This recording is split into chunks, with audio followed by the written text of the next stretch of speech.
안녕하십니까. 6월 15일 일요와이드 시작합니다. 이재명 대통령이 현재 시각으로 내일부터 캐나다에서 열리는 G7 주요 7개국 정상회의에 참석해 첫 외교 무대 데뷔전을 치릅니다. 준비된 영상 먼저 보시고 오늘 대담 시작하겠습니다. 이재명 대통령은 G7 정상회의에 초청받아 참석하기로 했습니다.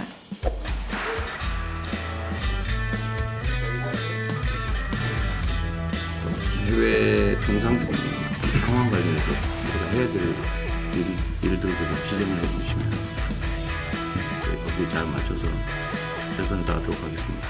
이번 경제위기도 대통령님의 리더십을 중심으로 민관이 힘을 합친다면 반드시 극복할 수 있다고 생각합니다. 대통령 되시고 나서 제가 선생님 자서전 읽어봤습니다. 아, 그러셨어요?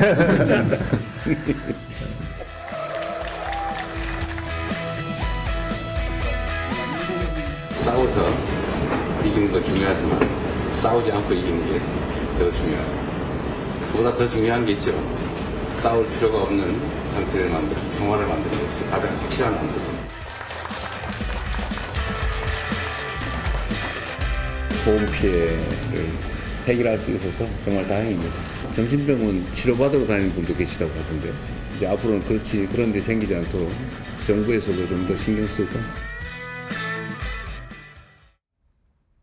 네, 민정훈 국립외교원 교수 모시고 자세한 얘기 나눠보도록 하겠습니다. 안녕하십니까? 네, 안녕하세요. 예. 자, 이재명 대통령이 취임한 지 2주도 안 돼서 이제 다자외교 무대에 서게 됐습니다. 전례와 비교해 봤을 때는 굉장히 빠른 편이기는 한데 뭐 국내 현안들도 시급하고 아직 취임한 지 얼마 되지도 않았는데 이렇게까지 정상회의에 참석을 하겠다 결정을 한 배경은 뭐라고 보십니까?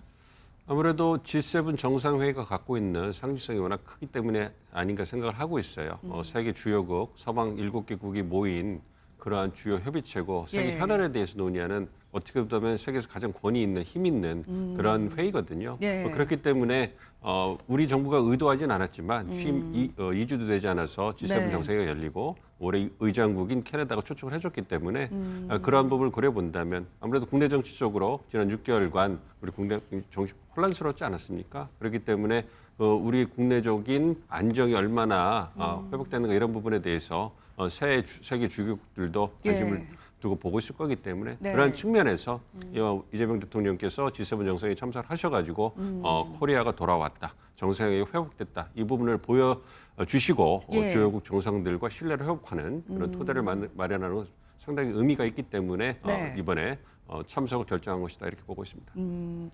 그런데 아직 이제 우리 입장에서 보면 외교안보 라인 인사가 다 마무리되지 않았기 때문에 너무 좀 서두르게 준비한 감은 없지 않느냐, 우려되는 점은 없을까? 이 부분은 어떻게 보세요?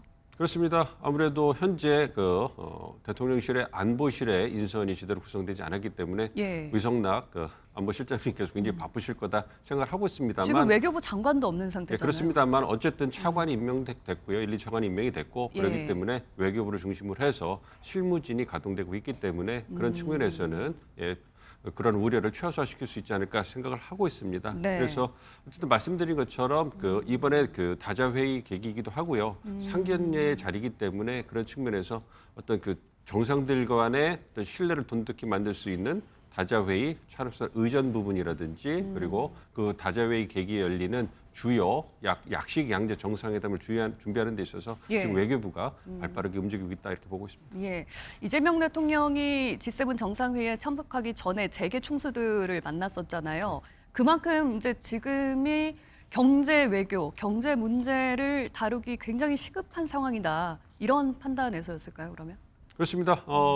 트럼프 대통령과 첫 번째 통화를 하실 때 관세 협의에 관한 얘기를 간략하게 나누셨다는 얘기도 있고요. 그리고 이번 G7 정상회의의 주제가 뭐 안보도 있지만 에너지 안보, 디지털 전환, 미래 파트너십 이런 부분이에요. 그러니까 주요 경제산, 첨단 기술 분야를 중심으로 해서 G7 국가들이 협력을 도모하는 그런 장이기 때문에 우리도 세계 최고의 제조기술을 갖고 있는 강국이기 때문에 그런 측면에서 초청을 계속 받고 있는 이런 측면이 강하거든요. 그렇기 때문에 대통령께서 우리 주요 기업 총수들을 만나셔가지고 업계의 사정이라든지 입장, 동향, 우려 이런 걸 들으시고서 가셔가지고 정상들과 논의를 할 때 그런 부분을 반영하기 위한 그러한 그 자리가 아니었나 이렇게 보고 있습니다. 예. 이번 G7 정상회의에서 관심은 아까 말씀하신 것처럼 양자회담, 다자회담이 어떻게 얼마나 열릴 것인가 또 이 부분 아니겠습니까? 한미, 한일, 또 한미일 정상회담이 열릴 수 있을 것인지 이 부분 어떻게 들여다보세요? 예, 지금 우리 외교당국이 그 한미 회담, 한일 정상회담을 개최하기 위해서 막바지 지금 총력을 기울이고 있고요. 그렇기 때문에 한미 정상회담, 한일 정상회담 개최될 거다 이렇게 기대를 하고 있습니다. 네. 그렇지만 한미일 정상회담은 좀 그 정상회담 전통적인 정상회담보다는 세 분 정상께서 모이셔가지고 예. 사진을 찍고 또 덕담을 나누시는 이런 환담의 약식인 그런 환담 자리가 마련되지 않을까 생각을 하고 있고요. 예. 그래서 한미 정상회담, 한일 정상회담을 이번 다자회의 계기에 개최하는 데 총력을 기울이고 그 이외에 EU 정상회담이라든지 여타 유럽 주요국들과의 그 정상회담도 약식으로 개최하려고 노력하고 있지 않을까 보고 있습니다. 예. 그러면 이번이 이제 첫 순방인데 첫 순방에서 어느 정도면 좀 성과를 이뤄냈다 이렇게 평가를 받을 수 있을까요? 기대하는 성과가 있으실까요? 첫째는 그 우리 정상이 참석하셔서 대한민국이 세계 무대 다자 협의에 돌아왔다. 세계 무대에 복귀했다는 걸 보여주시는 것. 그러니까 예. 우리의 정상 외교가 다시 정상화됐다는 걸 보여주는 것. 그게 가장 크고요. 그렇기 때문에 G7 정상들과 어깨를 나란히 하고 사진도 찍으시고 예. 그 악수하는 모습. 그걸 보여드리는 것. 그다음에 주요국들과 양자 정상회담을 통해 가지고 신뢰를 회복하는 돈독히 하는 토대를 만드는 것. 이 부분이 중요할 거라고 생각하고 있고요. 네네. 우리가 어쨌든 G7 정상회의에 옵저버로 참석하는 거기 때문에 예. 우리가 공동성명에 참여하거나 이런 거는 없습니다. 그렇지만 어떤 다자회의, 양자회의 계기로 해가지고 우리 입장을 확인하고 이제 서로 간의 어떤 협력을 도모할 수 있는 토대를 만드는 거기 때문에 그 양자 정상에서 보이는 그러한 실질적인 결과물이 나올 가능성은 크지 않습니다. 그렇기 때문에 정상회담, 정상회의가 돌아오고 네. 정상 간의 신뢰를 돈독히 하는 것 이것이 가장 중요한 참석의 의의고 예. 결과가 아닐까 생각하고 있습니다. 그러면 만약에 한미 정상회담이 열리더라도 뭐 구체적인 현안에 대한 논의가 막 상세하게 나올 가능성보다는 어느 정도 그냥 상견례 수준이 될 거다 이렇게 보시는 건가요? 그 정도만으로도 상당한 성과라고 볼 수 있다. 그렇죠. 거죠. 왜냐하면 다자회의 계기에 열리는 약식 정상회담은 말 그대로 약식이기 때문에 예. 시간이 1시간을 넘는 경우가 드뭅니다. 30분인 경우도 많고요. 예. 그리고 순차 통역을 하기 때문에 정상께서 발언하시고 통역이 들어가고 이러기 때문에 실질적으로 대화를 나눌 시간이 많지가 않아요. 그렇기 예. 때문에 이렇게 열리는 그 약식 정상회담 같은 경우에는 이전에 실무 협의를 모두 끝내놓고 정상들이 확인하는 그쵸. 이런 절차만 가는데요. 예, 예. 아시는 것처럼 이번 정상회의는 우리 정부가 출범한 지 얼마 안 됐기 때문에 물밑 협정도 좀 그게 어려웠다. 어렵죠. 그렇기 때문에 아무래도 양 정상 간에 상견례를 하시고요. 주요 현안에 대해서 양국 정상들이 입장을 확인하는 이런 선에서 어떤 대화가 마무리될 거라고 보고 있기 때문에 실질적인 부분을 심도 있게 논의하는 자리가 되기는 어렵다 이렇게 예상을 하고 있습니다.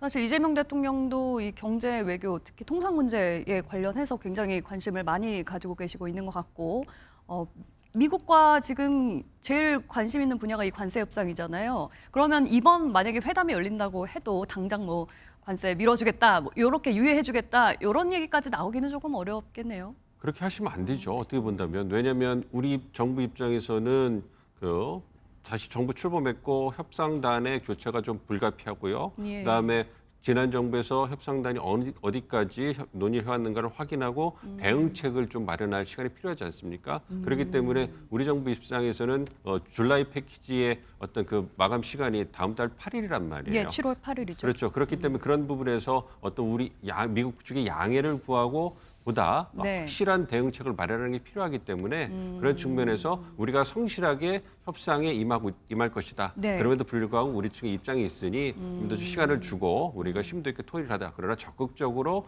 어떤 관세협에 임할 것이고 대통령이 내가 그 부분에 대해서는 확인해드릴 수 있다. 이렇게 말씀을 하는 것이 원론적인 수준에서 이러한 양국 간의 공감대를 형성하는 것이 이번 정상회의에서는 가장 중요하지 않을까 보고 있습니다. 예. 우리 측 이해관계를 본다면 지금 실무 수준에서 어떤 약속을 하는 것은 너무 좀 조급한 거 아닌가, 빠른 거 예. 아닌가 이런 생각을 하고 있습니다. 네, 알겠습니다. 이재명 대통령이 이제 취임하고 사흘 만에 트럼프 미국 대통령과 전화를 하고 그 이후에 일본, 중국 순으로 또 전화를 하지 않았습니까?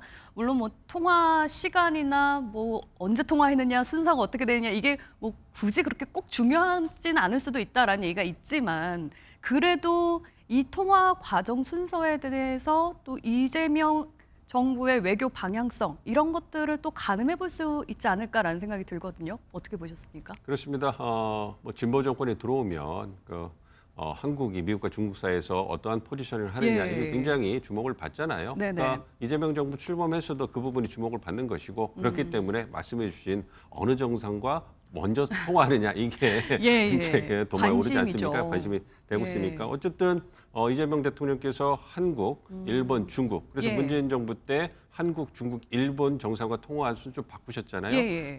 이걸 통해서 아무래도 우리 정부가 이제는 실용 외교를 하겠다. 그래서 국가는 한미 동맹을 토대로 한미일 협력을 강화하고 그 토대 위에서 주변 국가와의 관계를 실용적으로 잘 유지해 나가겠다. 이러한 것을 실제로 옮기는 첫걸음이 아닌가 보고 있어요. 그래서 네. 한국과 일본, 미국과 일본과의 관계를 우선시하고 그 토대 위에서 중국과 러시아, 여타 국가들과의 관계를 관리해 나가는 이런 얘기를 하고 있기 때문에 그런 측면에서 긍정적으로 평가받는 부분이 있고요. 이 부분이 지난 진보 정부와 실용외교가 다른 점을 보여주는 아주 좋은 어떤 지표가 아닌가 생각을 하고 있습니다. 예, 말씀하신 것처럼 한미 동맹도 생각을 해야 되고 또 중국과의 관계까지 생각해야 되고 이 중간에서 우리가 스탠스를 어떻게 잡느냐가 굉장히 중요한 부분일 텐데 미국에서는 아직 이재명 정부에 대해서 약간의 의심을 하는 분위기가 있는 것 같기는 하거든요. 너무 친중 쪽에 이제 쏠려 있는 거 아니냐. 이렇게 생각하는 지점들이 좀 있는 것 같은데 이 부분을 이제 이재명 대통령이 어떻게 해소하느냐. 이 부분도 이제 앞으로 외교 관건이 될 수 있을까요? 그렇습니다. 말씀해 주신 것처럼 여전히 예. 미국 워싱턴 정가에서는 한국의 진보 정부가 들어왔기 때문에 또다시 중국 경사론, 중국에 더 가까워지는 거 아니냐 이런 우려가 있어요. 예. 그렇기 때문에 잘 아시는 것처럼 백악관이 이재명 대통령 당선 축하 인사를 예. 하면서 여기에다가 중국의 영향력에 대해서 우려가 있다라고 얘기를 하지 않았습니까? 예, 예. 그게 굉장히 이례적인 일이라면서요. 그렇습니다. 당선 축하하는 자리에서. 그렇습니다. 그래서 예. 그 부분이 어떤 부분을 얘기하면 한국이 그만큼 더 중요한 예. 핵심 동맹이 됐기 때문에 한국의 포지셔닝이 굉장히 중요하다는 것을 미국 측이 출범 초기부터 강조를 하는 거고요. 네. 그런 부분을 이제 고려해서 위성락 미국 현지에서 상당히 좋은 평가를 받고 계시는 위성락 대사님을 실장님으로 모시고 네. 그래서 한일중 순서로 해가지고 통화를 하지 않았습니까? 그래서 네. 레토릭이나 이런 초반의 움직임에 대해서는 워싱턴에서 긍정적으로 평가를 하고 있습니다. 그럼에도 불구하고 좀 이 행동을 더 보여줘야 된다라는 그러한 기류가 있기 때문에 네. 향후 이재명 정부가 어떤 한미 동맹을 토대로 한미일 협력을 강화해주는 모습 그리고 한중 관계를 새롭게 이제 구축해가는 모습을 보면서 이제 워싱턴 정가에서 또 신뢰를 더 갖지 않을까 이렇게 기대를 하고 있습니다. 그래서 이제 G7 정상회의 끝나고 이제 다음에 나토 정상회의 또 가냐 마냐 이런 얘기 나오고 있잖아요. G7 갔다가 나토까지 가는 거는 너무 무리다 이런 분위기도 있었는데 이제는 좀 갈 수도 있다라는 분위기로 약간 바뀌고 있는 것 같아요. 혹시 그런 이유 때문일까요? 가장 중요한 것은 일정을 고려하신 거라고 생각을 해요. 예. 그리고 국내 열흘 단위로 두 번이나 정상회의에 참석하시는 것은 굉장히 빡빡한 일정이고요. 지금 네. 국내적으로 어떤 과제가 산적해 상황에서 지금 두 번이나 이제 정상회의 참석다 외국을 가시는 게 그것이 효율적이냐, 네. 적절한 이런 부분에 대해서 대통령실에서 고려가 있는 거라고 생각을 하고 있고요.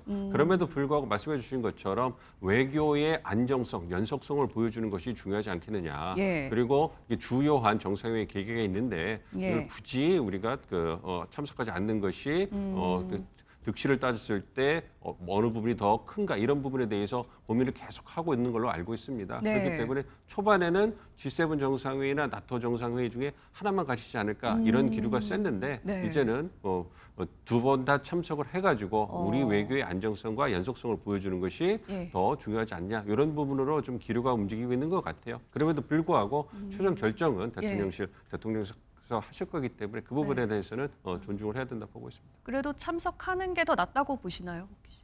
저는 그 참석을 일단 다 좋고 나쁜 그 찬반 그 좋고 나쁘다 장단점이 얘기하기가, 있는 게 다 예. 있다고 생각을 하고 있어요. 말씀해 네네. 주신 것처럼 일정을 고려한다면 가시지 않는 게 좋겠죠. 너무 이제 빡빡하고 국내적으로 하실 일이 많으니까 그럼에도 불구하고 어떤 그 외교의 안정성, 연속성을 보여주신다면 참석해줄 의의가 있지만 예. 또 말씀해 주신 것처럼 중국과 러시아의 관계도 있기 때문에 어떤 그런 부분도 고려해야 되는 거 아니냐 이렇게 된다면 그 부분에 있어가지고 이제 그 장단점이 있기 때문에 그거는 순전히 정책적인 그 결정이 될 것이다 이렇게 보고 있습니다. 네, 알겠습니다. 앞으로 새 정부에서 북한과의 관계는 어떻게 흘러갈 것인가 이 부분도 좀 궁금해지는데요. 앞서서 이제 새 정부 출범하고 나서 북한에 대한 대북 확성기 방송이 중지되고 또 북한에서도 그에 호응하듯이 대남 방송을 중지했습니다. 이런 분위기로라면 남북 관계는 이제 앞으로 좀 더 좋아질 가능성이 더 높아 보인다라고 봐도 될까요? 뭐 그런 방향으로 가지 않을까 보고 있습니다만 어쨌든 이재명 정부의 남북 정책의 기조는 한반도 긴장 완화 예. 그리고 비핵 평화를 추구하는 부분이 있어요. 근데 이제 출범 초기에는 아무래도 한반도 긴장 완화에 방점이 찍히고 그러한 초기 조치로서 말씀해 주신 것처럼 대북 확성기를 방송하는 걸 중단을 했죠. 거기에 예. 북한도 호응을 했기 때문에 한반도 긴장 완화를 위한 첫걸음을 띄었습니다. 네. 그래서 이재명 정부가 한반도 긴장 완화를 통해서 코리아 리스크를 해소하겠다.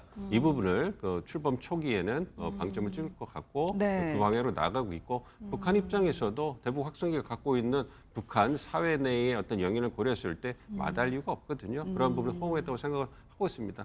그럼에도 불구하고 지난 정부에서 남북 관계가 상당히 교착 상태에 머물러 있기 때문에 네. 북한이 이런 한국의 움직임에 즉각적으로 대처해서 남북 관계가 빠른 시일 내에 정상화되고 훈풍이 불 거다 이렇게 기대하지는 않습니다. 그렇기 때문에 그건 지켜봐야 될 것 같고요. 예. 그렇기 때문에 남북 관계를 관리해 가면서 아무래도 북미 관계가 개선이 되면 그 계기에 남북 관계가 개선되는 탄력을 얻을 수 있지 않을까 이렇게 예상을 하고 있습니다. 네, 이런 분위기 속에서 어제 새벽에 강화도에서 한 민간단체가 북한으로 전단을 살포한 사실이 확인이 됐거든요. 그런데 이 사실을 알려준 곳이 통일부나 외교 다른 부처, 관계 부처도 아니고 대통령실이었어요. 대통령실에서 이 사실을 알리고 여기에 대해서 강하게 책임을 묻겠다라든지 뭐 대책 마련을 바로 지시를 한다든지 이런 적극적인 대응을 좀 보여줬는데 이건 어떤 의미가 있다고 봐야 될까요? 아무래도 우리 국내와 그다음에 북한에 보내는 메시지다 이렇게 보고 있습니다. 말씀해 네. 주신 것처럼 그 관련 관계 부처가 아니라 대통령실에서 즉각적으로 예. 그러한 메시지를 냈다는 것은 북한과의 관계에 있어서 대통령실, 우리 정부가 정말로 진지하게 고려하고 있으니 이런 부분에 대해서는 좀 안타깝지만 양해를 구하고 향후에는 보다 적극적인 조치를 통해서 네. 북한과의 관계를 관리해나가겠다는 의지를 보여줬기 때문에 이거는 북한 그 정권에 보내는 어떤 그 분명한 메시지를 보고 있고요. 예. 그렇기 때문에 말씀드린 것처럼 이러한 메시지는 우리 정부가 한반도 긴장 완화를 위해서 남북 관계를 관리해 나가겠다는 그러한 강한 의지를 보여주는 것이다 이렇게 생각하고 있습니다. 우리나라도 엄격하게 이 부분을 관리하고 있을 테니까 북한 너무 섭섭하게 생각하지 말아라 뭐 이런 뜻인 건가요? 예. 예, 그렇게도 볼 수 있겠죠. 네.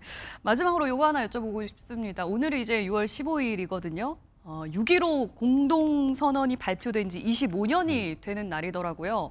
뭐 시간이 걸릴 수는 있다고 하셨겠지만 남북 관계가 좋아진다면 향후 남북 정상회담도 이번 정부에서 혹시 기대해 볼 수 있을까요?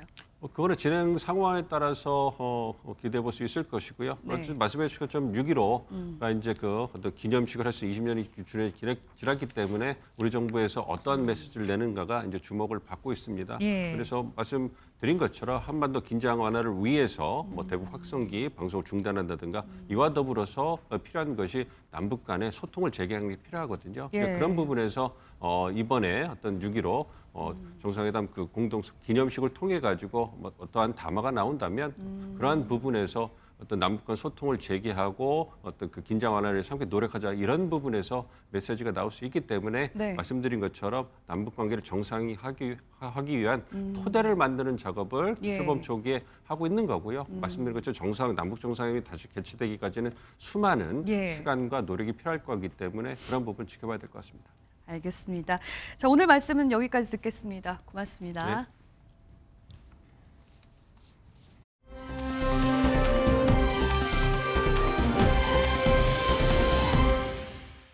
오광수 민정수석이 어젯밤 이재명 대통령께 사의를 표했습니다. 이재명 대통령은 공직기강 확립과 임사 검증을 담당하는 민정수석의 중요성을 두루 감안해 오 수석의 사의를 받아들였습니다. 모든 인사 검증의 책임자인 민정수석부터 검증에 실패한 것입니다.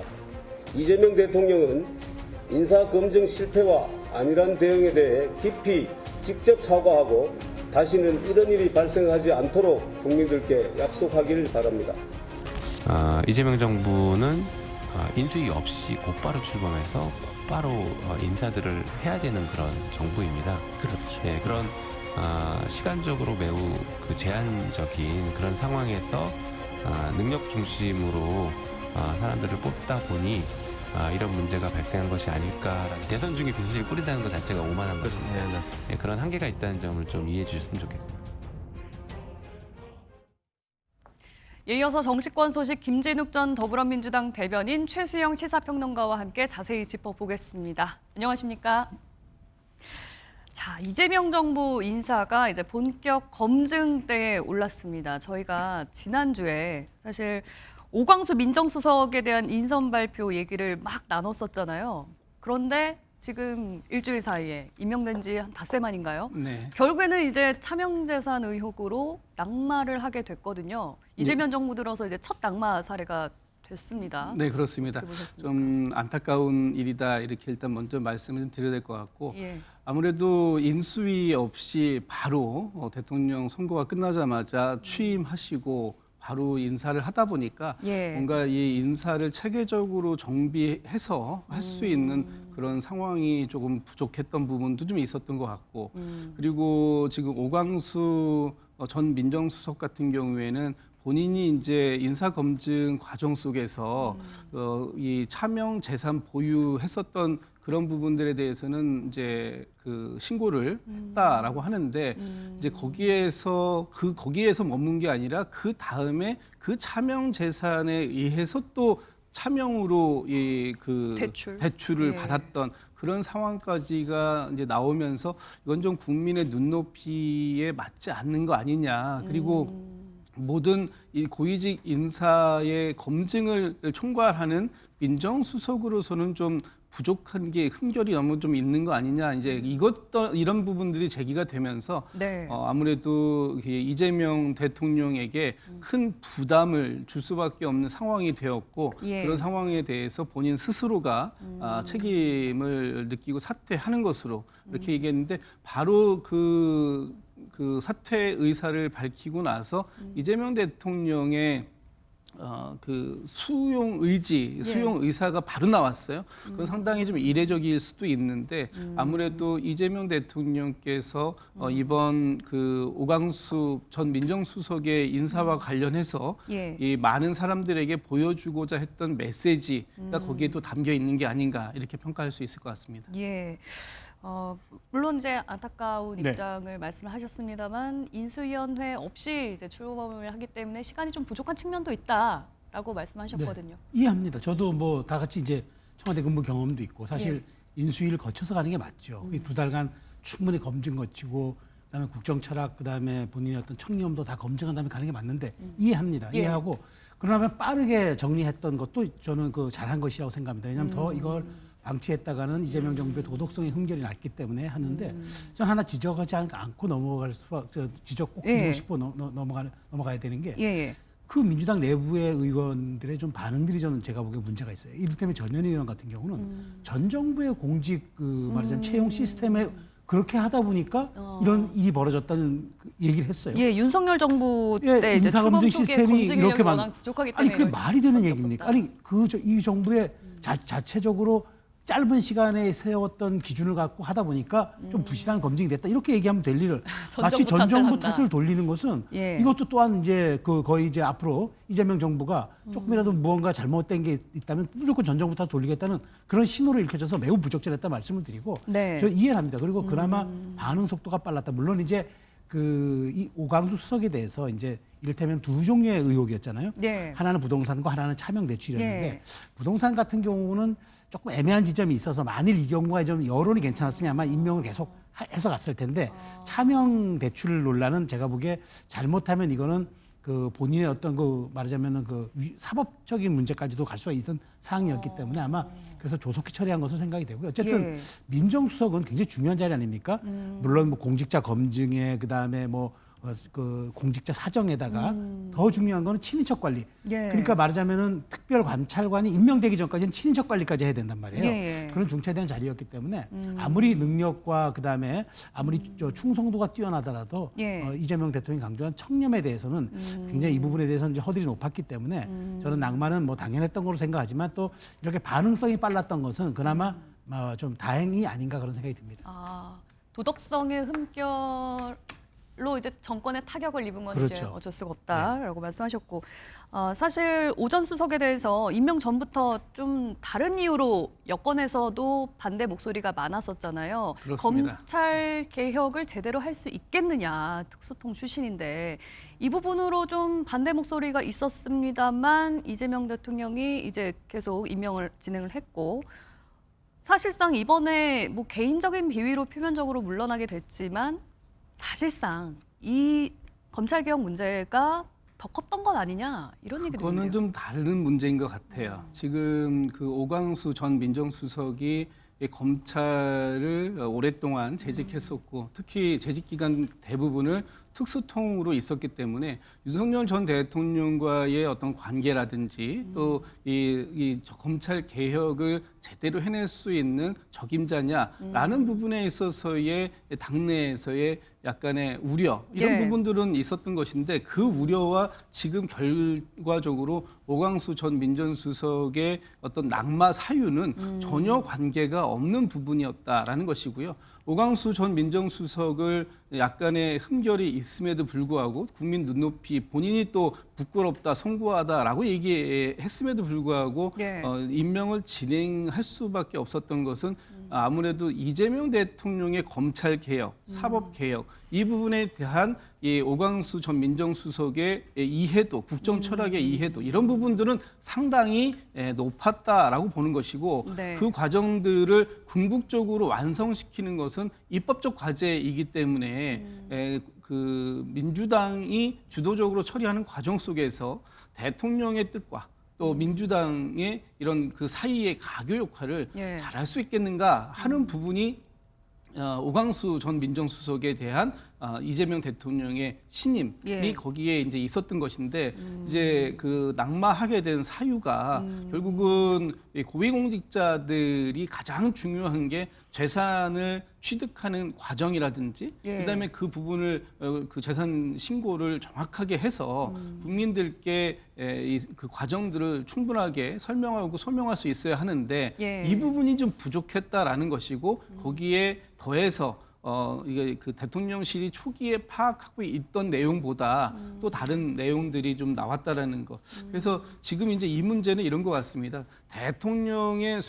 대통령실의 수석급 인사가 예. 사실은 가장 먼저 진행되는 인사이다 보니까 네. 약간 검증의 공식적인 이 검증 라인을 거칠 수 있는 데에는 대단히 제한적이었다라는 부분이 있어요.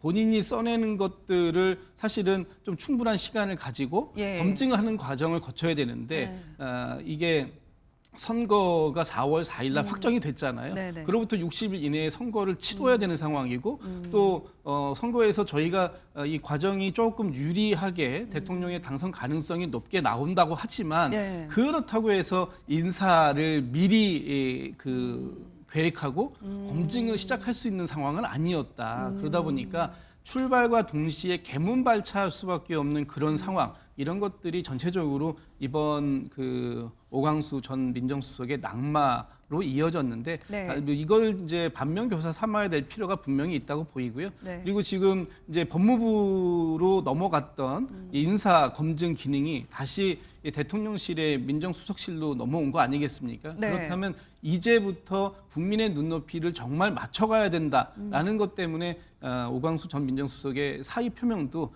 빠르게 대통령께서 수용한 만큼 이제부터는 그 국민들의 눈높이에 맞는 인사 검증 시스템 이것들이 좀 빠르게 체계적으로 이제 자리를 잡아야 될 필요성은 있다. 예. 이런 부분들은 저희가 좀 반성해야 할 부분도 있다 예, 생각합니다. 뭐 여러 이유를 말씀을 해주셨습니다만 시간도 물리적으로 부족한 상황이었고 뭐 인수위 없이도 출범해야 되고 여러 가지 사정은 알겠는데 그래도 이재명 정부의 첫 낙마 사례이기도 하고 또 인사검증 책임져야 되는 민정수석 자리가 또 이렇게 돼버렸으니 국민의힘에서는 대통령이 직접 사과를 해야 된다 이런 목소리가 나오고 있거든요. 대통령 사과까지는 필요 없는 사안이라고 보시나요? 이 사안을 너무 지금 그 국민의힘에서 정치적으로 예. 공격의 대상으로 삼고 있다라고 저는 네. 생각이 돼요.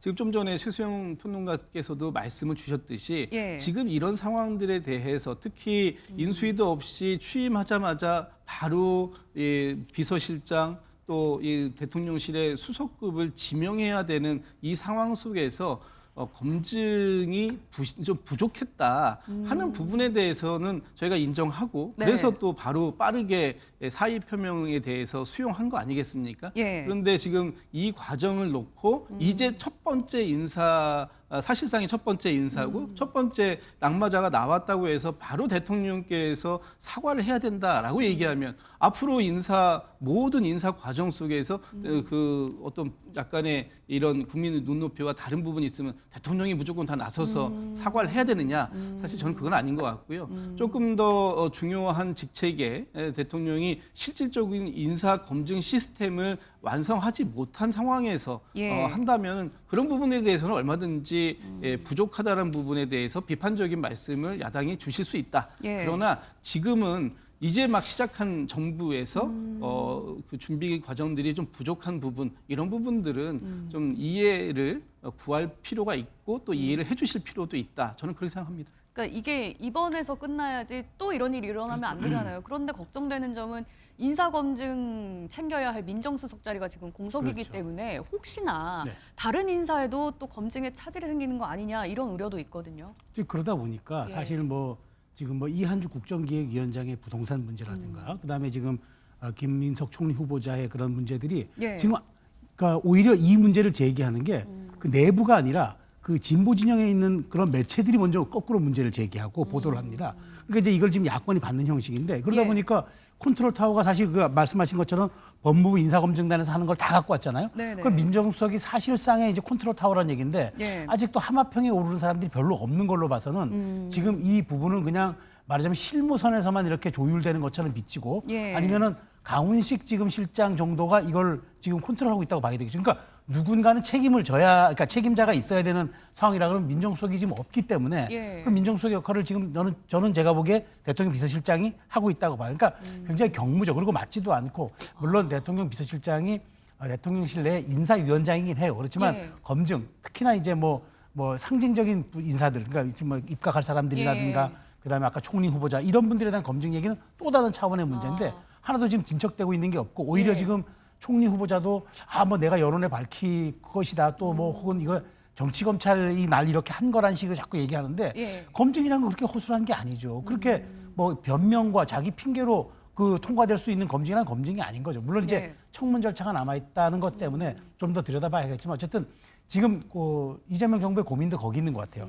아까 말씀드린 대로 능력, 충성도, 청렴 이 세 가지를 대통령이 얘기했기 때문에 네. 이 세 가지 키워드가 관통하는 그런 적임자를 찾아야 되는데 예. 쉽지 않고 또 급하게 하려다 보면 또 오광수 전 수석 같은 그런 또 인사를 또 기용할 수도 있고 이런 딜레마에서 지금 굉장히 좀 혼돈스러운 게 아닌가 싶은데 예. 이러다 보면 정권 초기에 인사에 대한 어떤 그런 말하자면 매뉴얼이 자꾸 늦어지면 네. 이건 좀 부담이 될 수도 있겠다는 말씀 좀 드리겠습니다. 예, 말씀을 하신 것처럼 지금 이제 다른 후보자, 다른 인사에 대한 논란들도 좀 제기가 되고 있습니다. 오광수 전 수석 낙마에 이어서 국민의힘에서는 김민석 국무총리 후보자에 대해서도 각종 의혹을 제기하면서 당장 사퇴를 하라 이렇게 압박에 나서고 있는데요. 관련 영상 보시고 얘기 이어가겠습니다. 사실 그건 억측이라는 입장이신지. 아침에 간담회 끝나고 나서 한 말씀 하시겠다고 하시는데 정말 제가 올린다고 했잖아요. 곧 올릴 거예요. 전체적인 맥락은 저희가 글을 보고 이해할 텐데 기본적으로 좀 반박하는 취지신지.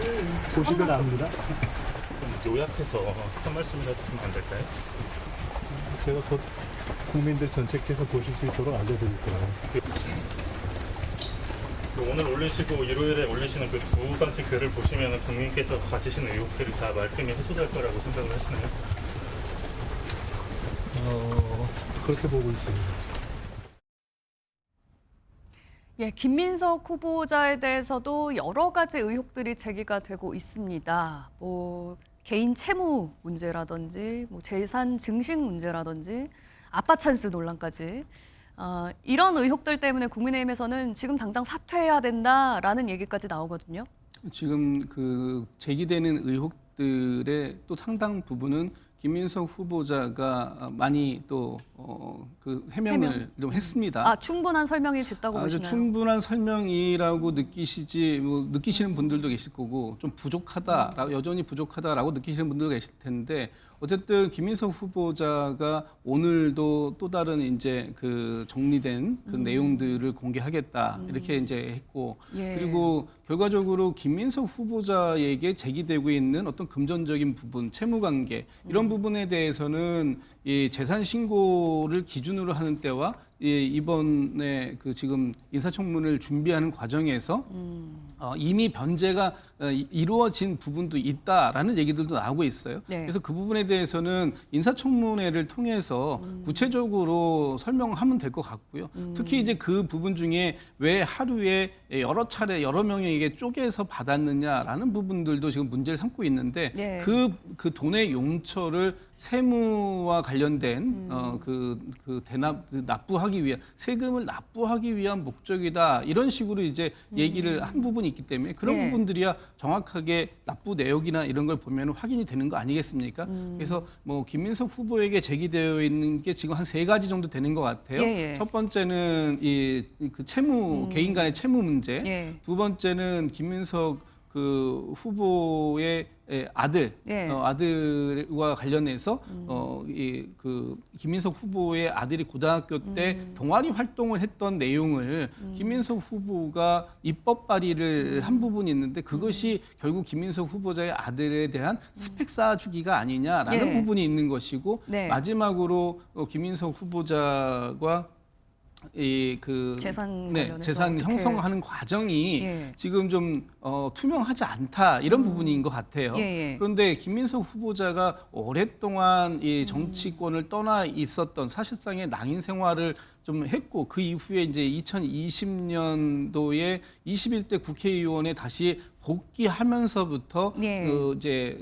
그 어떤 세비라든지 이런 부분을 통해 가지고 생활이 되었던 부분 그 전까지 다른 그 지인들에게 일부 그 세금 납부나 이런 부분들을 의뢰했던 부분 그러니까 그럴 목적으로 네. 채무를 했던 부분은 이제 설명이 될 것 같고요. 예. 그리고 그 김민석 후보자가 이렇게 경제적으로 재산이 한 2억 원 정도밖에 안 되는데 네네. 어떻게 아들을 억대가 들어가는 고액의 학비를 학비를 대고 있느냐. 예. 근데 그 김민석 후보의 아들 같은 경우에 미국에 있는 유수의 대학을 간 건 또 맞는데 네. 그게 작년 9월 달에 첫 입학을 한 거예요. 예. 그러니까 이제 불과 2학기, 1년 정도를 지냈기 때문에 네. 이 재산이 얼마가 안 되는데 그 과정 속에서 이 학비를 어떻게 다 됐느냐 하는 부분 그리고 이 부분에 대해서도 김민석 후보자는 또 그 나름의 또 설명할 수 있는 충분한 얘기들이 있다라고 얘기하니까요. 예. 일단은 김민석 후보자의 지금 인사청문회 날짜가 확정되지는 않은 걸로 제가 지금까지는 알고 있습니다만 예. 확정되면 김민석 후보가 인사청문회를 통해서 네. 야당에서 질의하고 공세를 펴고 있는 이런 부분들에 대해서 명확하게 설명할 것이다라는 기대를 하고 예. 1차적으로 또 오늘 어제도 있었고 오늘도 또 김민석 후보자가 관련된 내용들을 설명해서 글로 올린다고 하니까 예. 그런 내용까지 충분히 지켜볼 필요가 있겠다 이런 생각이 듭니다. 예, 김민석 후보자가 갖고 있는 각종 의혹들 거기에 대한 이제 후보자의 입장 해명까지 쭉 얘기를 해주셨거든요. 어떻게 좀 설득이 됐다고 보세요? 저는 이게 굉장히 높은 허들이 될 겁니다. 예. 왜 그러냐면요. 간단하게 얘기하면은 수익 대비 지출이 안 맞아요. 번 돈과 지출한 돈이 안 맞아요. 지금 말씀하신 대로 예. 2020년 이제 총선 당선되고 나서 지금까지 5년 했잖아요. 예. 5년간 세비가 5억 5천만 원 정도입니다. 그쵸. 그런데 지출된 금액이 지금 확인된 것만 10억이 넘어요. 예. 2배 이상. 그리고 물론 아들에 대해서는 뭐 이렇게 얘기합니다. 전처가 뭐 좀 교육비를 댔다. 네. 그러니까 그걸 뭐 또 계좌로 소명하면 될 일 같은데. 예. 그리고 지금 그 사안에서 본인은 또 지금 나는 채무도 청산하는 과정에서 이제 뭐 한꺼번에 다 이번에 했다는데 그것도 공교롭게 또 이번에 최근에 들어서 다 했어요. 아, 최근에 그러니까 갚은 걸로 확인이 됐나요? 아니, 최근에 이제 일부 갚은 것들이 요새 다 갚았더라고요. 그러니까 그러니까 국무총리 후보자로 지명된 지명된 후에 아마 그 갚았다? 어간이었을 겁니다. 근데 제가 그 날짜를 확인해 봐야 되는데 예. 그리고 이제 말하자면 또 해명이 안 되는 부분이 이제 관보에 신고한 재산과 쓴 돈이 그게 안 맞는 거예요. 그러니까 아까 이게 관보라는 거는 정확하게 공직자가 재산을 신고해서 그것을 법적으로 책임지는 그거 아닙니까? 예, 예. 그런데 지금 그것과 지출이 안 맞는 것. 이게 저는 가장 큰 문제라고 보고 그다음에 네. 지금도 보면은 갑자기 뭐 9천만 원이라는 돈이 이제 하루에 그 다른 사람부터 입금됐던 이런 설명들이 예. 안 되는데 네. 저는 어쨌든 이런 어떤 지금 현실적인 부분 외에도 예. 지금 이제 이렇게 그 문제를 제기하니까 마치 이게 이제 검찰의 어떤 표적 사정이었고 그다음에 예. 무슨 정치자금법 위반에 대한 마침 자기가 어떤 피해자로 얘기를 하는 것 같은데 네. 저는 그런 것들에 대해서는 이제 소명을 떠나서 저는 제가 보기에 오히려 이게 물타기로 비춰지기 때문에 저는 김민석 후보자가 물론 청문 절차가 있어서 저도 이 부분은 뭐 굉장히 야당에서도 엄격하게 검증할 거라고 생각은 됩니다. 예. 그렇지만 지금까지 드러난 것만 봐도 대통령이 얘기했던 능력과 충성도와 청렴 이 세 가지 기준에 과연 부합하냐 여기 어떻게 답을 할 수 있겠어요. 특히나 뭐 저는 뭐 능력과 충성도는 모르겠습니다만은 예. 청렴이라는 국민적 어떤 눈높이에는 전혀 맞지 않고 그다음에 소명 자체가 아직은 설득력이 없다. 그러니까 오늘 오후도 좀 봐야 되겠지만 예. 저는 청문회 이틀 총리니까 이틀 아니겠습니까? 예. 이틀 과정에서 아마 본인이 해명해야 될 허들이 굉장히 높지 않을까라는 그런 생각이 듭니다. 아, 그러면은 이번 인사청문회에서 어느 정도 아니면 오늘 올리려는 해명글이라든지 이런 네. 데서 충분히 뭐 언제 어떻게 갚았고 지출 내역은 어떻게 되고 네. 이런 영수증 뭐 정확하게 구체적으로 공개를 하겠죠. 하면 예. 이 부분은 이제 순탄하게 넘어가고 굳이 사퇴까지 할 사안은 아니라는. 아니 그러니까 그게 입증이 돼야 되겠죠. 입증이 되고 근데 뭐 사퇴는 제가 보기에 초대 총리이기 때문에 아마 쉽지 않을 것 같고 또 민주당이 사실상 뭐 그 범여가 지금 뭐 180석에 가깝다 보니까 예. 뭐 청문회 건 뭐 대통령이 뭐 지명하겠죠. 근데 네. 저는 어찌 됐건 간에 그 야당이 이런 공세를 제대로 펼칠 수 있는지 여부는 좀 야당의 능력으로 봐야 되겠지만 예. 김민석 후보자가 어쨌든 지금까지의 기준으로 놓고 봤을 때 정말 설득력 있는 해명과 뭐 그렇게 뭐 대충 뭐 검사 다 불러도 좋다 네. 이런 식으로 물타기 하지 말고 예. 정말 제기된 의혹에 대해서는 소상히 하고 그다음에 구체적으로 설득력 있게 하지 않으면 제가 보기에 청문회 설령 통과할 수 있겠지만 처음부터 이재명 정부의 인사는 삐그덕거릴 수밖에 없는 그런 현실을 또 직시할 수밖에 없기 때문에 이런 네. 점들이 부담이 될 겁니다. 예, 알겠습니다. 이런 상황에서 김민석 총리 후보자가 최근에 식품 외식업계 사람들을 불러서 물가 간담회를 열었거든요. 아직 총리가 된 것도 아닌데 인사청문회 거친 것도 아닌데 이렇게 행보에 나서는 건 사실상 총리의 행보가 아니냐. 총리가 된 거라고 생각하는 거 아니냐? 이런 얘기가 나와요. 뭐 그렇지는 않은 것 같고요. 지금 그만큼 이 민생 물가 관리가 굉장히 시급한 문제다. 이런 쪽으로 이해를 좀 해주시면 좋을 것 같습니다. 네. 김민석 후보자가 총리 인준까지 걸리는 시간이 대략 앞으로 한 2, 3주 정도 걸릴 것 같아요. 네. 왜냐하면은 지금 이제 그 인사청문 날짜도 확정되지 않았고 또 총리 인사청문회가 이틀 걸리고 네. 그 이후에 본회의에서 의결까지 거치려면 사실상 상당한 시일이 필요합니다. 그런데 지금 우리 국민들께서 느끼는 이 체감 경기는 매우 심각하다라는 것이고요. 네. 이 부분에 있어서 그만큼 시급성을 요하는 부분이 있다라는 겁니다. 일단 이재명 대통령께서도 엊그제 뭐 대기업 총수들과 기업 총수들 기업 만나서. 총수들하고 예. 또 경제단체장들과 같이 자리를 열흘 만에 만드신 거 아닙니까? 네네. 그러면 그만큼 지금 우리 경제가 너무나 어려운 상황이고 특히 물가가 너무 그 폭등한 부분이 있다. 심지어 라면 한 문지에 2,000원이 이게 말이 되느냐라는 얘기가 나올 정도로 일반 국민들이 느끼는 이 서민 체감 경기가 너무 안 좋다라는 거예요. 그렇다면 본인이 어떤 역할을 부여받기 전에라도 할 수 있는 것은 하겠다라는 의지를 보여주는 것이 필요하고 그런 데에 또 많은 이 기업인들께서 참여하셔서 지금 이 국민들이 느끼는 이 고물가의 고통을 함께 분담할 수 있는 그런 방안도 같이 논의하고 나눌 수 있는 상황이 되었다라는 것, 저는 뭐 그런 부분에 있어서는 충분히 할 수 있는 행위였다라고 보고 예. 이제 대통령께서 G7으로 이제 또 이제 출국도 하셔야 되는 상황이기 때문에 그렇다면 지금의 이 상황을 적극적인 관리를 해야 되고 김민석 후보자가 첫째도 민생, 둘째도 민생, 셋째도 민생이라고 한 만큼 네. 그런 부분들에 대한 본인의 관심 그리고 지금 이 인사청문을 준비하는 과정이라도 예. 충분히 할 수 있는 것들을 해내야겠다는 이런 의지 예. 이런 것들은 뭐 국민들께 또는 네. 예, 지금 우리의 기업 경제를 책임지고 있는 분들에게도 네. 나름의 긍정적 신호는 될 것이다 이렇게 보고 있습니다. 예, 그러니까 말씀은 뭐 아직 인사청문회 거치고 진짜 임명이 되려면 한 2주 정도 시간이 걸리는데 대통령은 이제 순방도 가야 되고 총리 후보자지만 손을 놓고 있을 수는 없다. 그래서 이런 행보 보이는 거다. 이런 설명 어떻게 들으셨습니까? 그런데 제가 보기에 오버한다는 느낌은 지울 수가 없어요. 오버를 하고 왜냐면요. 물론 뭐 후보자 본인은 그런 의욕과 본인이 어떤 그런 좀 말하자면 거기에 대한 자기 열정을 가지고 일하는 걸 뭐 나무라거나 탓할 수는 없겠죠. 네네. 그러나 지금 본인에게 제기된 해명을 먼저 꼼꼼하고 소상하게 그다음에 설득력 있게 그거 하는 게 더 순서 아니겠습니까? 밥상 물가 챙기는 거 좋습니다. 네. 근데 뭐 총리가 되고 나서 챙겨도 늦지 않고요. 지금 현재까지 지금 사실 본인은 총리에 지명된 분이지 네. 총리를 통과하신 분이 아닙니다. 그러니까 잘못하면은 지금 공직사회에 잘못된 신호를 줄 수가 있어요. 내가 지금 사실상 총리다라는 신호를 줄 수가 있고 예. 그다음에 거기에 대해서는 공직사회가 아직도 청문이라는 어떤 우리 제도와 법을 통과하지도 않았는데 마치 거기에 대한 대우를 지금 요구하는 것처럼 비칠 수도 있기 때문에 네. 저는 뭐 챙기는 거를 뭐 나무랄 일은 아니라고 생각을 합니다만은 이건 본인이 조금 오버하는 것 아니냐는 생각이 좀 드는 거죠. 그리고 여기서 또 지적드리고 싶은 거는 지금 뭐 라면 2,000원 사실은 지금 라면 2,000원이 중요한 게 아닙니다. 라면 2,000원은 실질적으로 지금 보도된 바에 따르면 우리 전체 라면 모든 생산량의 라면의 1%가 안 돼요. 예. 99%는 다 1,000원 미만입니다.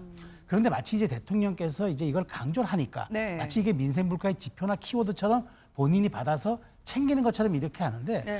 이것은 오히려 그냥 충성도 측면에서는 이게 높은 점수를 받을지 모르겠지만 총리 후보자라면 적어도 본인이 그 정도의 지금 어떤 식견과 자기 의지를 갖고 일을 한다 그러면은 포괄적으로 좀 더 봐야지. 저렇게 쇼잉하듯이 사람들 모아놓고 간담회 하면서 라면 2,000원 얘기하는 게 네. 과연 저게 정말 대한민국 정말 1인지야 만인지상에 있는 총리의 자리에 갈 사람인가 이런 생각이 들어서 혹여나 지금 여러 가지 본인에게 제기된 이런 의혹들을 조금 더 순화하거나 네. 조금 좀 순치시키기 위해서 이런 정치적인 퍼포먼스를 하는 것 아니냐라는 오해를 받을 수도 있기 때문에 저는 오히려 충실하게 청문회 때까지는 네. 청문 절차를 잘 넘어가는 그 좀 과정을 자중할 필요가 준비하는 게 있다. 그게 우선이라고 생각합니다. 예, 알겠습니다.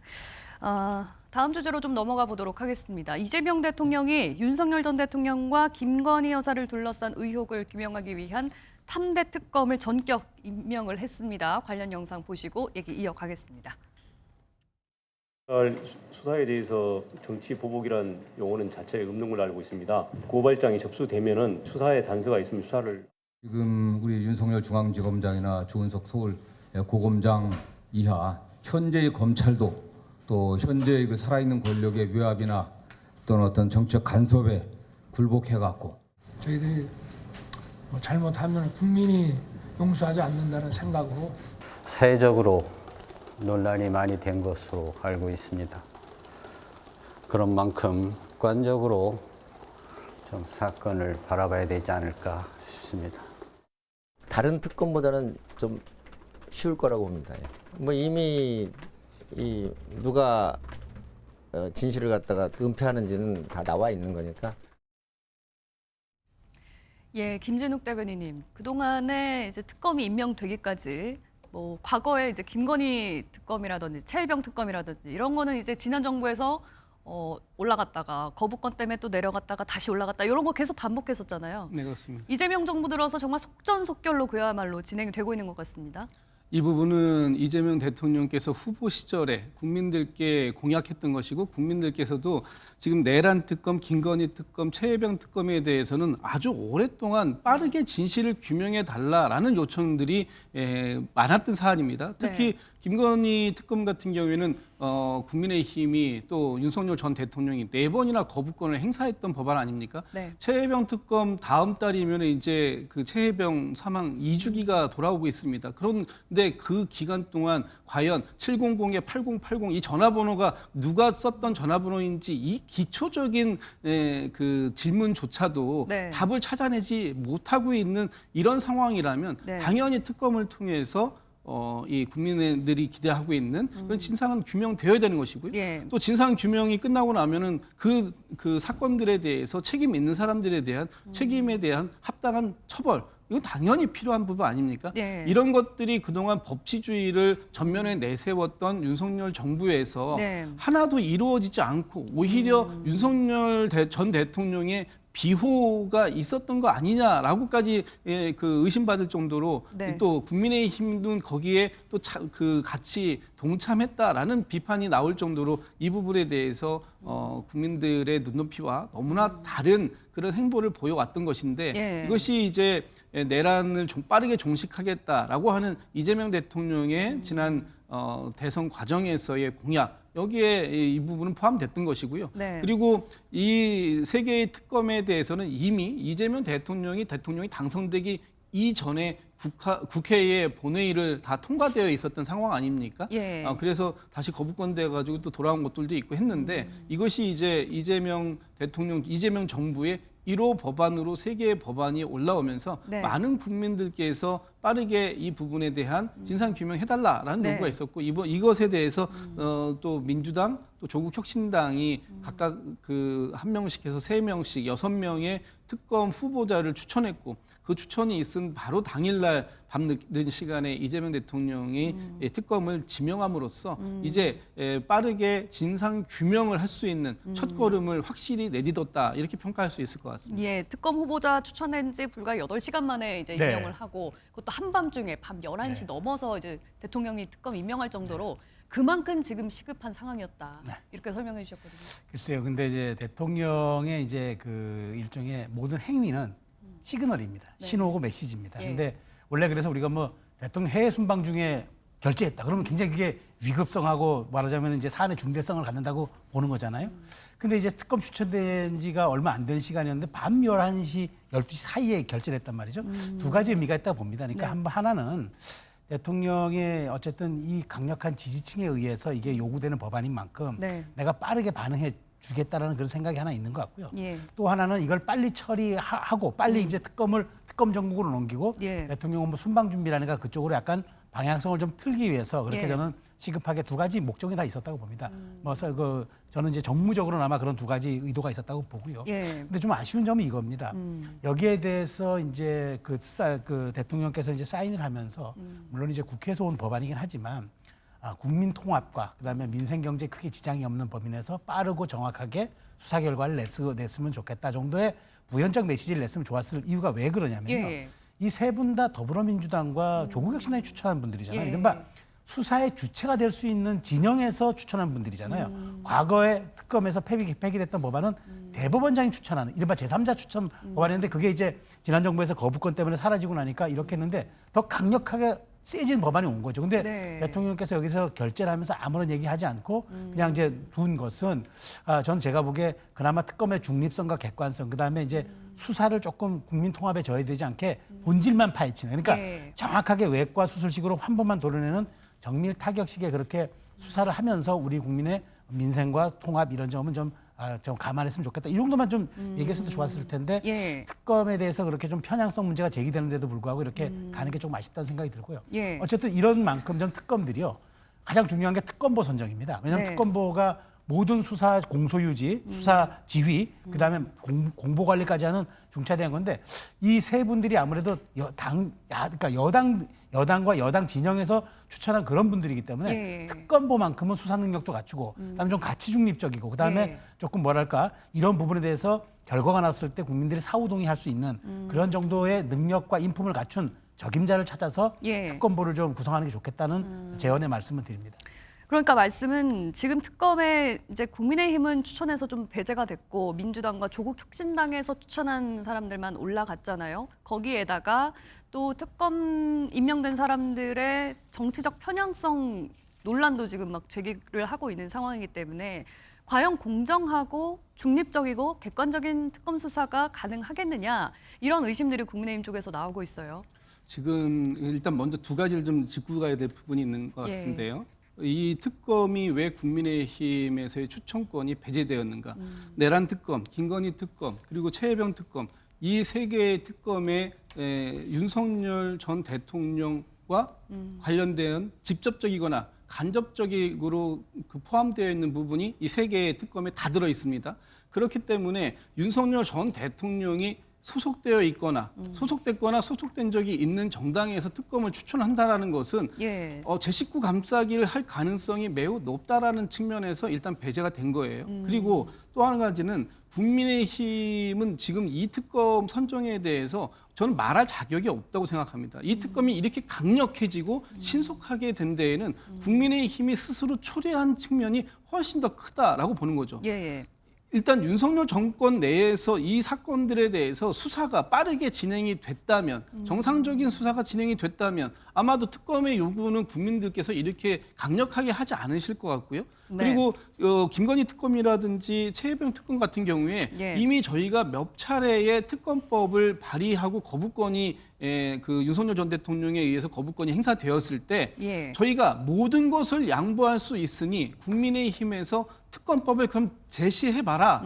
법안을 발의해달라. 그리고 제3자 추천권도 주겠다라고 얘기했습니다만 결과적으로 국민의힘에서는 그 어떤 특검 법안도 단 한 번도 발의한 적이 없었다. 그렇기 때문에 발의한 적도 없는 그 정당에서 왜 우리를 빼고 이렇게 강력한 특검을 해서 우리를 마치 괴멸시키려고 하는 거 아니냐 이렇게 얘기하는데 그런 상당히 사실관계가 다르다는 것이고요. 그럼 편향성 문제에 관련해서 편향성에 대해서는 이 분들이 지금 뭐 조은석 그 변호사라든지 전 감사위원이라든지 아니면 민중기 변호사 또는 이명현 변호사 같은 경우에는 사실은 상당히 그 실력, 능력 위주의 인사다라는 평가가 굉장히 많이 나오고 있어요. 그리고 오히려 특검을 맡겨놨기 때문에 이재명 대통령이나 아니면은 민주당에서 오히려 이 특검에게 행사할 수 있는 영향력은 상대적으로 확실하게 줄었다라고 볼 수밖에 없는 것이고 그렇다면 이분들이 공정하고 중립적인 그런 그 입장에서 수사를 마무리해낼 수 있을 것이다. 이제는 특검 트랙으로 올라간 만큼 제 정당들이 민주당도 그렇고 뭐 국민의힘도 그렇고 다른 정당들도 여기 특검에 대해서 왈가왈부할 게 아니라 특검에게 맡겨놓고 특검이 내놓는 결과를 지켜보면 될 일이다. 그리고 국민의힘이 늘 강조해왔던 얘기 있지 않습니까? 죄 없으면 피할 이유가 없는 겁니다. 피하는 자가 죄인이다. 이렇게 국민의힘에서도 늘상 얘기해왔기 때문에 이 부분에 대해서 국민의힘의 적극적인 협조 저는 있을 것이다. 또 있어야 한다라는 말씀도 드립니다. 알겠습니다. 앞으로 수사가 어떻게 될지 또 이제 속도를 내고 있는 것 같으니까요. 한번 지켜보기로 하고요. 좀 분위기를 바꿔서 다른 주제로 얘기를 해보도록 하겠습니다. 이재명 대통령이 사실 G7 정상회의 준비로 어제는 공식 일정이 없었는데 집안에 경사가 있었다고 합니다.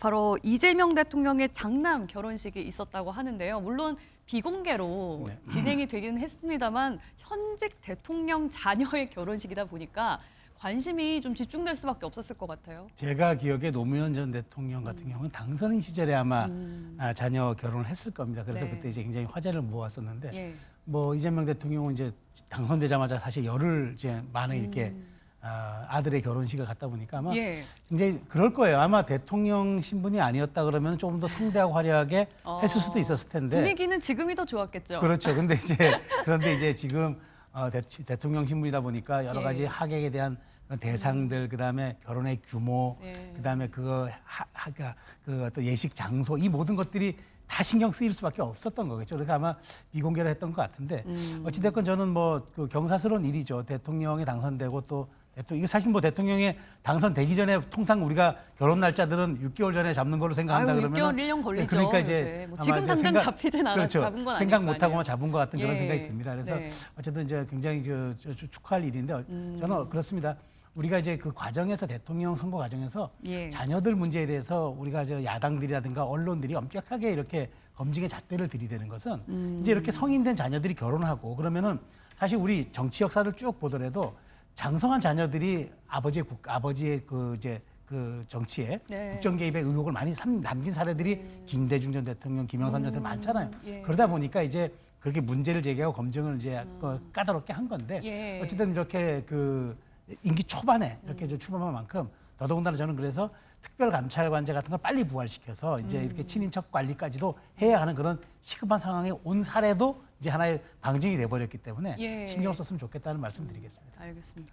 아니 뭐 사실은 가족이나 친지들만 불러서 정말 소규모로만 진행을 하려고 했는데 몇몇 이제 여권 관계자들도 참석을 했다고 하더라고요. 네. 누가 올지 굉장히 관심이었는데 또 누가 이 초대장을 받고 거기에 가느냐 이게 또 진짜 찐명을 가리는 거 아니냐 이런 얘기가 나올 정도로 사실 뭐 찐명 비명 이제 이런 건 없다고 하셨습니다만 거기에 간 의원들의 모습이 조금 보였었거든요. 어떻게 보셨습니까? 아무래도 지금 이제 이재명 대통령을 만들기 위해서 가장 많은 노력을 했던 사람들이 당내에 있는 이제 현역 의원들 또는 지역위원장들 이런 분들이 그 역할이 컸다라는 것이고요. 예. 그리고 아무리 소규모로 친지들과 하겠다고 해도 또 저 자리에 함께 동고동락하면서 이재명 대통령을 만들어 왔던 사람들 입장에서는 너무나 자리에 참석하지 않는다면 섭섭함도 있을 거예요. 그래서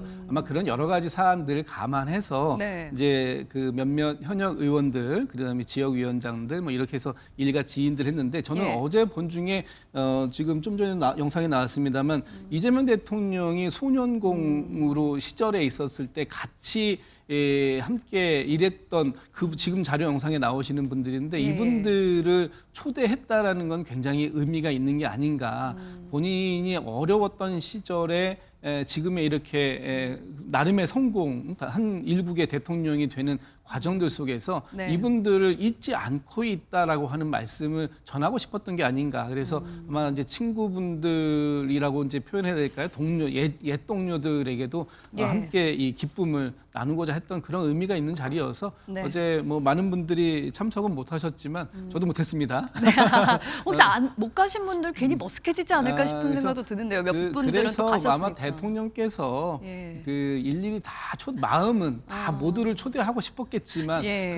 그러지 못하는 사정이 있었으면 아마 굉장히 그 좀 송구하게 생각했을 것이다. 아마 그런 측면에서 저희가 또 현장에 있지 않더라도 이재명 대통령과 이재명 대통령의 새로 이 가족이 된 분들을 함께 다 같이 축하해 줄 수 있는 그런 마음은 있었다라고 생각한다면 뭐 그 정도는 또 양해하고 넘어갈 수 있는 게 아닌가 싶습니다. 네, 알겠습니다. 어제는 이제 대통령이 아니라 혼주의 모습이었을 텐데 뭐 여느 부모들의 마음과 똑같은 심정이 아니었을까 이런 생각이 들고요. 다음 이슈로 넘어가 보겠습니다.